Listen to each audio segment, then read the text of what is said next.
আসসালামু আলাইকুম। অবশেষে আপনাদেরকে সুখবর জানাতে চলে এলাম আরও একটি নতুন বিজ্ঞপ্তি নিয়ে। তো অবশেষে প্রাথমিক শিক্ষক নিয়োগ বিজ্ঞপ্তি প্রকাশ হতে যাচ্ছে আগামীকাল। তো এখানে প্রথম ধাপে ৬ বিভাগের ১০,২১৯টি পদে নিয়োগ দেওয়া হবে।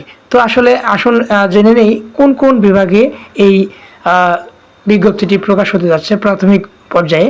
তো প্রথম পর্যায়ে যে বিভাগগুলোর নাম এখানে বলা হচ্ছে আমরা একটু দেখে নেই।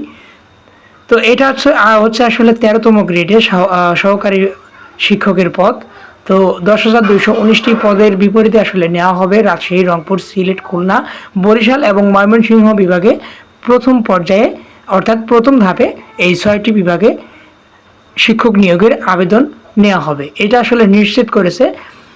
আমি আসলে এখানে jagonews.com-এ এখান থেকে আসলে সংগ্রহ করি এই বিজ্ঞপ্তিটি। তো আগামীকাল থেকে আসলে এই বিজ্ঞপ্তিটি আসলে পাওয়া যাবে প্রাথমিক শিক্ষা অধিদপ্তরের ওয়েবসাইটে। তো আপনারা চাইলে সেখানেও আগামীকাল দেখে আসতে পারেন।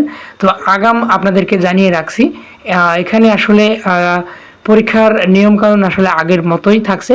তো আপনারা আপনাদের ইচ্ছা মতো সময় অনুযায়ী আপনাদের বিভিন্ন পদের বিপরীতে বিভিন্ন শূন্য পদের বিপরীতে আবেদন করতে পারেন। এই ৬টি বিভাগের যারা রয়েছেন তারাই শুধুমাত্র এখানে প্রথম পর্যায়ে আবেদন করতে পারবেন। তো ভিডিওটা কেমন লাগলো অবশ্যই লাইক, কমেন্ট এবং শেয়ার করে জানাবেন।